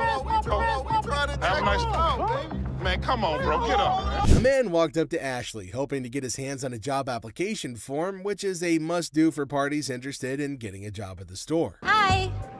I need a job application. Okay. What position are you wanting? I'm trying to be security. Okay, let me get it for you. All right, thanks. The guy must not know how recruitment works. After all, they haven't even checked his answers. Talk less of his background, yet he's already asking to know when to start. Like, when do you want me to come back? We're gonna have to review this, and they will get back to you. Someone told me to come in and fill out the app, and he said he got me. Who was it? Rich. What's going on, Rich? He said you told him that you were gonna hire him for security. It cost him his job, too. He's not the owner, after all, just an employee. We used to chill all the time, man. That kind's gonna go down while Byron the Snuggle Bear is watching, though. Come on! Y'all out of order! Mom, let's just go! Oh, out of order! Early in the morning, Les was absolutely dumbfounded when he saw a customer. These two men came in bringing in the oldest set of desktops ever, thinking they could actually sell it for anything at all. Got some equipment here. Yeah. We need some money. We're going to out west. We killed all the deer in Michigan, so we got to go out for bigger and better stuff. They even had the audacity to call that much money with a straight face, thinking they've actually done something right. It's about like $400. We need more than that. Yeah, we need more money than that. What I can offer you is zero. You mean zero? Most people don't get that aggravated when they bring in like ancient artifacts. Yeah, people collect these. Oh, they're antiques now. Being older doesn't exactly make you smarter, and these guys are a clear-cut example since there's no way they just called something essentially worthless an antique. Zero. How many times do I need to tell you? We're not interested in. Leave the store. I'm not taking it. Guarantee you it's walking out at the same time you are. Have a good day. Although they walked out quite amicably, they made sure to make their intense hatred to the idea of getting sent well known. Oh, man! Man, why you break that, man? I dropped it on accident, man. I didn't break it. After dropping their items, they ended up getting cussed out by this random customer, too. It's definitely not their day at all. Get your ass on out of here! Mind your own business. That's Detroit! I know what it is. Now we've got this British lady who started kicking up a fuss over what she considers an overpriced coat. Sorry, lady. My name is Ashley. Okay, Ashley, lady, how much? 400. Come on. How much? $400. If she really wanted to get the coat for less than that, she should have just negotiated like normal people do instead of acting all snobbish. I've come into your store to buy a coat. I ain't come in this store for you to rip me off. I'm not ripping you off. Those are actually just reduced to $400. No, I typically don't It's go going to around cost me a smelling lot of coats. money to get this coat clean. Do you mind? Sensing a storm brewing, Byron made sure to move closer since an attack on Ashley's person shouldn't exactly happen on his watch. I'm sorry about that. A British lady here, you know. Okay. Not one of your just bloody Americans. Come on. Show her the We're not looking at this big guy. We're looking at you. You're going to make me? He will. I don't think so. Nice to meet you. How you doing? Pleasure. If she knew she wanted to be treated the right way, then she should have headed over to a more sophisticated store. But that's only if she can even afford it. Have a good day. I'm not interested in your $200. Goodbye, lady! Goodbye, lady! So he felt the need to pawn his TV for the necessary funds needed to escape. I don't need to call security. You don't need to call them. What the you gonna do? If he directed the aggression towards the real party that hurt him, maybe he wouldn't have had to make attempts to So much. Have a nice day. Yo. In this episode, the employees at the American... Where was this? Outside the dumpster? His urgency is of no concern to Seth, who joined the car, and yet he can't stop running his... We bet the staff at the pawn shop love their job, if for nothing else, at least for the drama that happens every day. Now, this is one funny scenario. A friend escorts her friend to the pawn shop only to realize that the laptop her friend wants to sell was stolen from her. Everyone is confused as the two friends who came together get into a fight. What the hell? You mean to tell me you don't stole my damn laptop and I don't need them damn kids for this damn laptop or this damn... Taking my laptop. Oh, well, whatever. I think that these women were fighting. Now, these women are causing a scene, but they don't care at all. At least the fight's not against the staff of the pawn shop, so Les isn't bothered at all. Just when Les was about to hear the full gist, the friend who successfully got her laptop back came back for a rematch. Les is standing looking lost. My laptop. You walk your punk ass home, bitch. You have my laptop all this time, and I'm thinking these down. He got my... The funniest part of it is that the friend who threw things missed them all. She could steal her friend's laptop, but she can't even throw a can at a target? Now, on second thought, this lady's audacity is pretty insane. Did she think that her friend wouldn't notice that it's her laptop, or her friend would just stand there and watch her sell it? I think that these women were fighting over a laptop. You know what? We ain't even friends no more. You don't come to my house. At least they weren't yelling at us. Little bony ass bitch. Walk home. Get money, bitch. Walk home. Walk home. The man walks in with a unique Native American artifact, and Seth loves it. Things go south when the seller uses Ashley's joke on her. Now, Ashley doesn't like it, and Seth isn't helping matters either. The problem is that Ashley is too emotional to be a businesswoman sometimes. So, the pawn shop loses an artifact because of an innocent joke that was even apologized for. And to think that Ashley started it makes it even more ridiculous. How you doing? Got a few Native American artifacts here for you. This is a tomahawk right here. This is the war club. Resembles you, doesn't it? It's closer to you. It is, right? It's the same color hair. $90? No, actually, I'm not interested. He was rude, Seth. He was just joking. He was not joking. My sister takes things way too personally. He was rude. Find out the cause of the commotion and gets roasted by the customer. Les goes insane with the money and the customer hits him. Don't know. And what the you gonna do, old man? The badass. As you can see, I'm a badass. They say to be confident when making an offer, but this guy took his confidence freaking overboard. What part of Les does not need his services does Mark not understand? Do you have a company out that does any of your, watches your lot or anything like that, takes any of the cars out? We do. Okay, how's that working out for you? It's working out great. I'd like the opportunity to maybe go over some paperwork with you. We don't have that problem because we have fences around the building. Well, we've done a couple other business around here. I don't think you're understanding what I'm saying. This is gonna be our business as well. No, it's definitely not going to be. I'm not interested. You old man, you and you guys are running this sale right here. Here's the way it's going to work, sir. You can leave nicely, or we can throw your ass out. First thing in the morning, and this customer just decided he wanted to mess with Les. Really was in the right mental space. She should have known that she could just, bring him along. Well, you have to make... And she could have tried to, make her call more freaking discreet. Ma'am. Hold on. Hey, lady, This is our... don't follow me. Do not follow me. Okay, well, I can't have you screaming like this, so what do you want me to do? You know what? Hold on. Let me finish with this lady, because I don't know who the she is. When Ashley incessantly begged her, she finally decided to end the call. Unfortunately, that didn't stop her from continuing to yell at the top of her lungs. Some babies just need a bottle and a burping. Miss, get somebody to help me, please. What do you need help with? I need some help with my rings right Can you here. take off your ring? Wait, you just walking up on me, like, can you see my rings? I don't even know who you is. Ashley decided to adopt a really funny tactic in dealing with this particular crazy lady. She decided to annoy her until she leaves. If only that worked with my in-laws.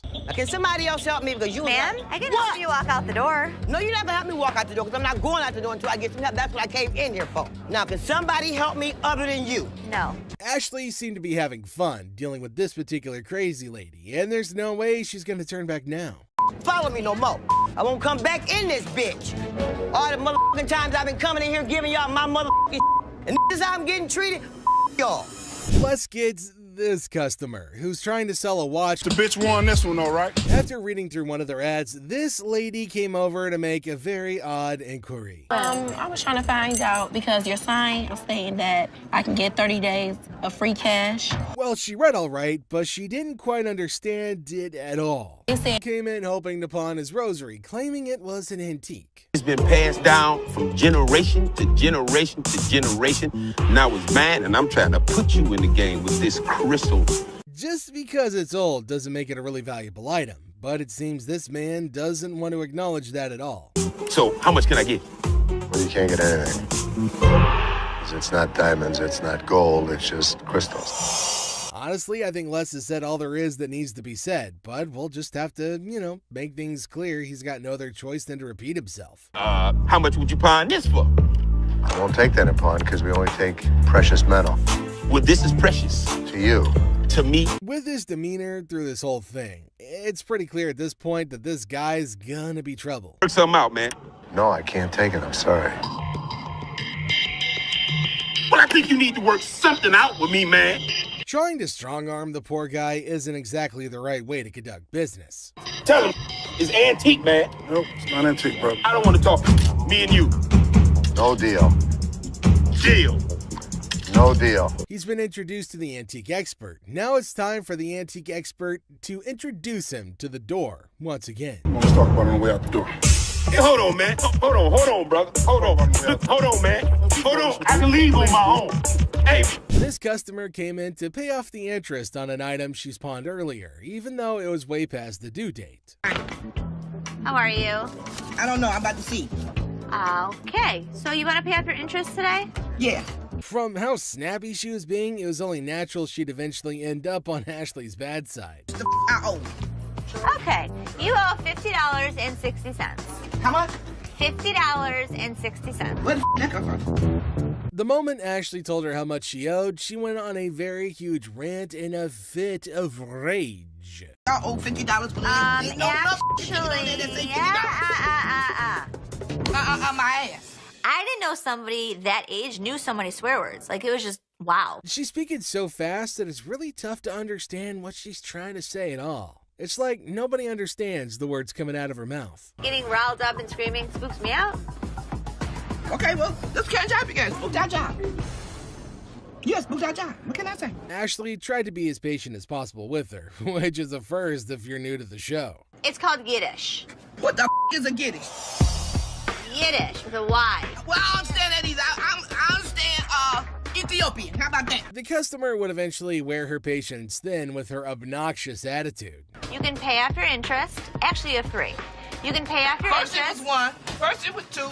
Now it's three. Can you please make up your damn mind and tell me what the I gotta do? Just like she's always done, Ashley decided to screech her answers back in an attempt to match her energy, since her previous attempts didn't really get very far. Okay, then go pay $50.60 and come back when you want to. Where the is your boss at? I'm the boss. Now what? Looking a bit worse for wear, this customer brought in a set of fur coats. This customer was trying to sell a piece of jewelry that didn't exactly hit the specific weight to make him eligible to get the amount that he wanted to sell it for. It doesn't weigh enough for us to take it. Ain't no gravity in my... That's a pretty bold request that he's made, especially to an employee of said store. He wants me to take my jewelry off and put it with his so I can give him more than $5. $5. $5. I'm sorry. That's all we can go. We're just not interested. $5. We're not interested. Before he can hold everyone else up, Les manages to get him away from the window. Thank you. So I can't get nothing for it? Nah. Ain't nothing gonna work? We're not interested. Ain't nothing go with it. I don't know what else you got to go with it. I ain't got nothing to go with. I'm asking y'all for something to go with it. Instead of just getting out of the store after all their business is over, this man decided to take a seat in one of the chairs in the store, which is a big no-no. No, he can go. I can't get a little different lines. Hold on, man. Since he was being quite irrational, they decided to carry him out of the store, screaming and kicking. And get one. Get full. That's bull. That's bull. Beth is used to loud and rude customers, but this is the first time a customer tries to flirt with him. It throws Seth off balance for a second, but he proves that he's a businessman to the bone. What's your name again? I'm Seth. Oh, you cute. Yeah. Focus. Let me see your ring. Are you married? Would you suck on that pacifier for 20 bucks? Rick reluctantly rejects the earlier offer, but Seth raises the stakes and makes an offer his employee can't resist. Everyone enjoyed that, even Rick. Especially Rick. I'll buy you lunch for the week.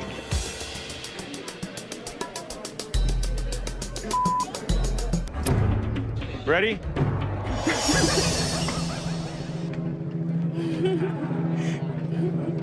Seth closes a deal with the pacifier-sucking lady, and we can all agree that he made the best of the deal in every way. Would you suck it for 20 bucks? So 300. Sure. You want to do it? Great. Thank you. For $300, she got a good deal and we got a good deal. This customer walks in with Travisky crystals. Seth has no idea what the hell these crystals are, but he knows what this woman has is not real. My grandmother gave me that ring before she passed away, and she told me that they were Travisky crystals. I'm not interested in your crystals. No, I'm not going anywhere until you give me some money for my crystals. Do you not understand English? The crystals may be fake, but not everything about this lady is fake, and she does her best to make that point to Seth. Me, personally, I'd rather buy a Kyber crystal. Something that's real. Really? These right here, they're real. They're real. Can I get some money for those? Are you know what? All this fake ass. You don't know no crystals when you see a mother. Yo. Have you ever seen a devil walk into a pawn shop? If you haven't, then you're in luck. The next customer to walk in claims that he's the overlord of hell. Seth.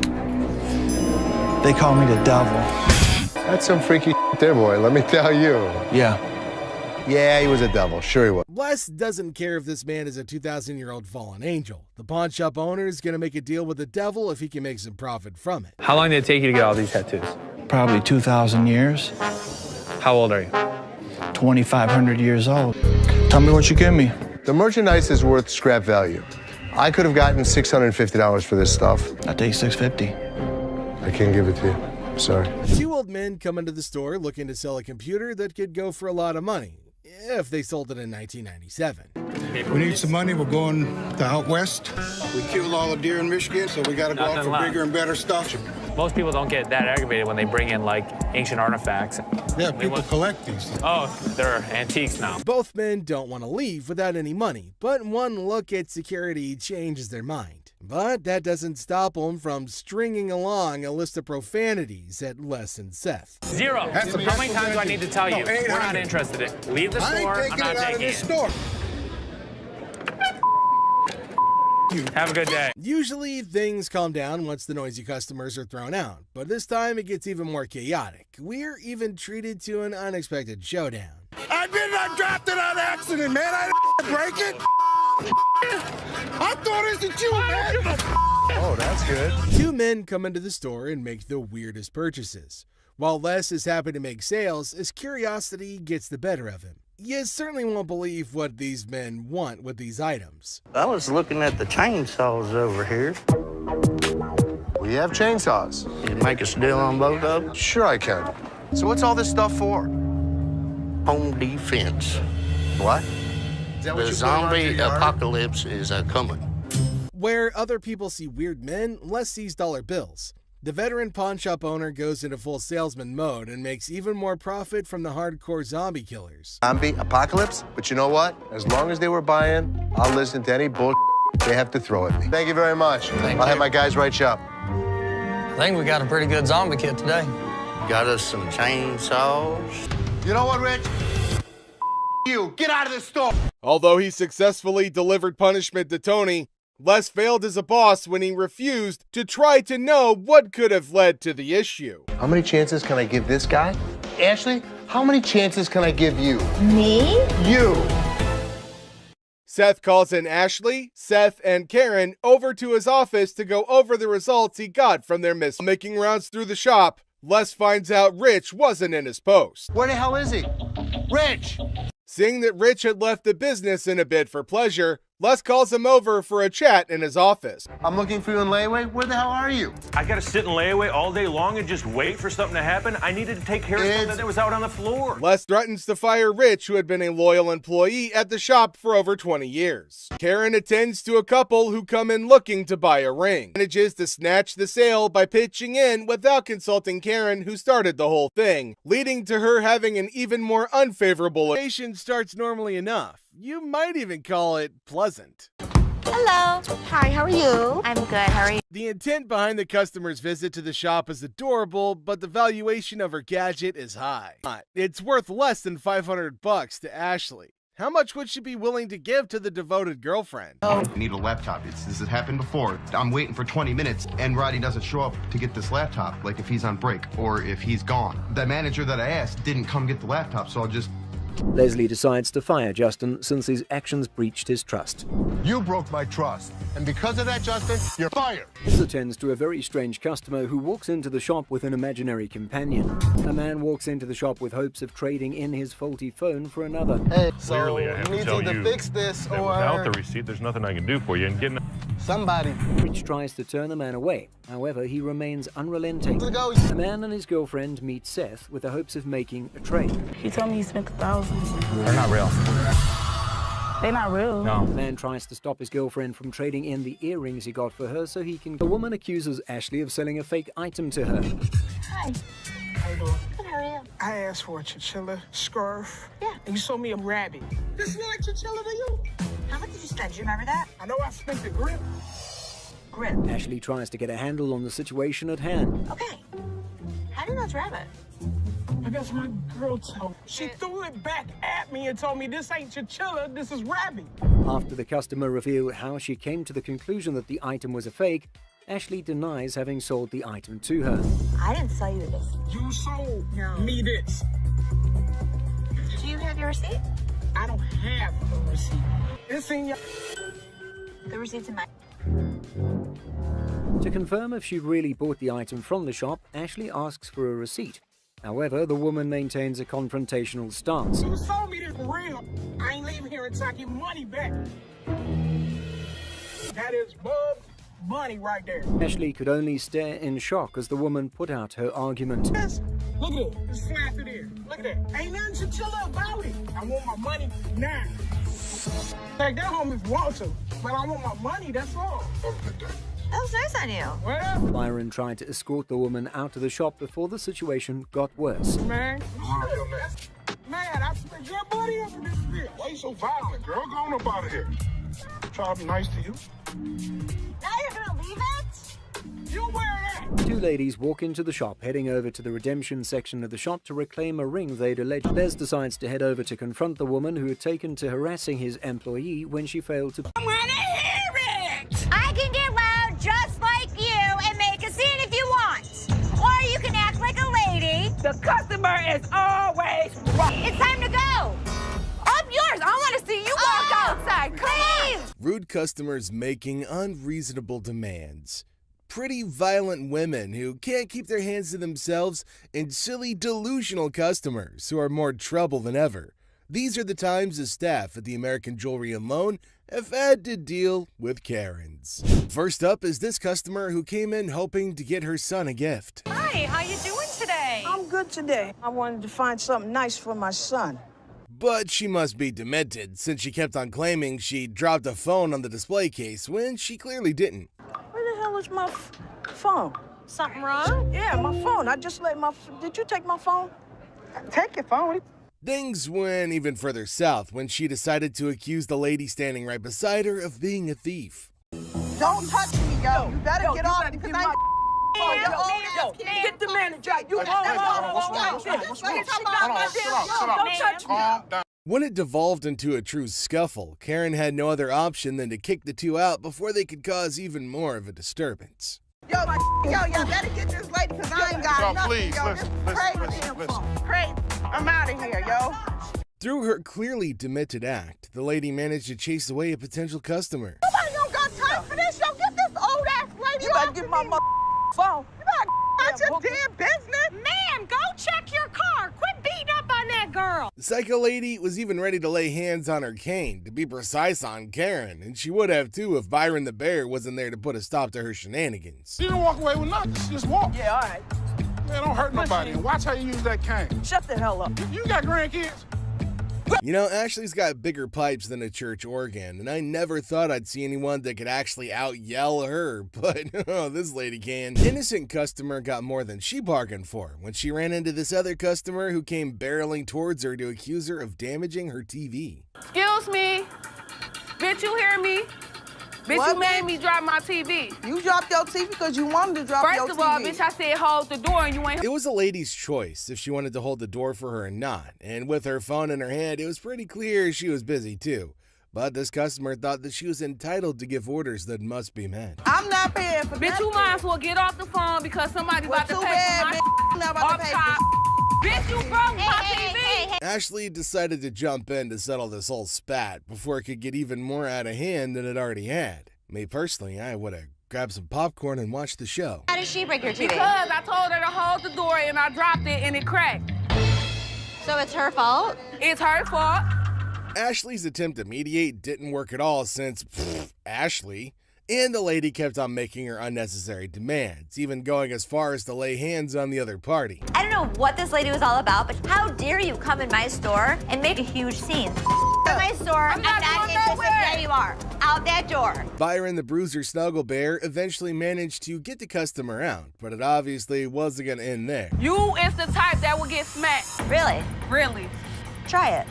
Y'all got me up. You have Go get 1 my minute TV. to get your out of our store. Well, they couldn't exactly keep her ruined TV for her, so they gave her the chance to retrieve it for herself. Don't trip. What's up, bitch, and fix your makeup. Don't trip. Bitches, you gonna pay for my Get off our property now. These ladies were trying to pawn a set of diamond earrings for a party they were going to host later. These earrings I'm trying to pawn.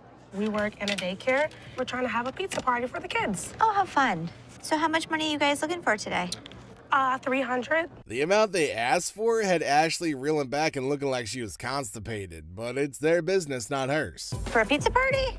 Yeah. Yeah, we're gonna do cupcakes, games, giveaways, gift bags, all that. In true pawn store fashion, Ashley reveals she won't be handing the exact amount they were hoping for. Okay. How much are we looking at? Yeah, how much? So they're going to be under $30. I mean, honestly, the amount Ashley offered is a bit disappointing, and the ladies were quick to make their thoughts on that known. We're gonna need more than that. That's not enough. This would definitely take care of a couple pizzas. I don't think you're hearing us. Then, to add insult to injury, the ladies treated Ashley the same way they would treat a kid. Did you have any breakfast today? a little cranky. I think I have some crackers in my purse. Oh, okay. I can't give you 300. Ashley has never been one to take any form of disrespect lying down, and since they decided to disrespect her instead of having a civil conversation, Ashley had no choice but to have them tossed out. Oh, it's the boy. Right. On the playground. This your friend? You're calling him to play us out? Always on the playground. Right. We out of here. Have a nice day, ladies. We've heard of getting rings to commemorate relationships and friendships. Well, this lady decided she wanted to turn things on their head. I'm looking for possibly some jewelry, a ring preferably. A ring? Engagement? No, I heard that they also symbolize like your commitment to yourself, singledom. So Singledom, yes. Ashley immediately carted out all the rings she could that would be befitting that purpose, but the lady felt they were too expensive. With round diamonds on the side, set in 14 karat, and that one's $675. I like it. But, I mean, I don't think this ring is worth And here comes the part where she tries to haggle on the price. $450. Let's see how serious you are. 500. $425. You just said 450. Well, if you're willing to go to 5, that means you're willing to go lower. That's just a really weird way of reasoning, right? Like, if she knew she wanted to cut that much off, she should have just said so from the jump. I didn't ask you what you do in Michigan. I asked you how much you wanted for the ring. I gave you a price. $425 is Come on. Well, since they weren't getting anywhere with this psycho, they decided to make her leave the store instead. This customer got himself into a very horrible mess when he brought in a ring for appraisal. Look, go! This woman is the perfect example of noble intentions but really terrible execution. Now, it's admirable if she's been patronizing their business for that long, but that doesn't mean she's entitled to get her way. After a really long minute of getting insults hurled at her person, Ashley knew she'd had enough of that crap. And so the trouble continues. This lady established her position as a troublemaker the moment she walked into the store. What's wrong with this place? Who do I talk to around here? Can I help you? Yeah, you sure can. It's always been part of their policy to never hand over refunds to customers. All they could do is give them store credit or hand over something else of equal value. This right here. Okay. So you want a cash refund, you said? Yes, I did. Okay. It says no cash refund. For a native English speaker, this lady seemed pretty clueless about the meaning of those words printed boldly on her ticket. So here's your option. You have 30 days to make payments. I don't want to make no payments. This is a bull. I just want my refund. Can I get my damn refund? In an attempt to insult Ashley, she made some really odd noises that would probably be reminiscent of what you'd think of a raptor sounds like. I want to hear it. I can get loud just like you and make a scene if you want. Or you can act like a lady. The customer is always wrong. Well, after that freaking weird display, it was pretty clear that this lady was in fact not in the right state of mind. I ain't going nowhere now. Damn. Next up is a lady who came into the store to retrieve her ring, which had been pawned secretly by her husband. Bum bum bum. Hi, manager. That's me. How can I help you? My wedding ring that's $5,000, you guys have it. I want it back. She explained the issue at hand to Ashley, hoping she could at least work something out with her after. There's a pawn slip from you guys. I put it back in his wallet. So your husband stole your wedding ring? Yes. Her intentions were noble, but there's just no way she's gonna be walking out of the store with the ring without the ticket. I want my ring. Can Okay, you so get let in the me- computer Okay, so and let look me up the name, okay, tell me how so- much I owe you, and give me my That's all I want. And she just had to go and piss Ashley off. Now that's not gonna help her case in any way, shape, or form. That's all I want is my ring. That's it. It isn't that Take hard. your pretty little feet, walk your pretty little legs out of here. Having had it with her and her terrible attitude, Ashley asked her security to escort her out of the store. It's time to go.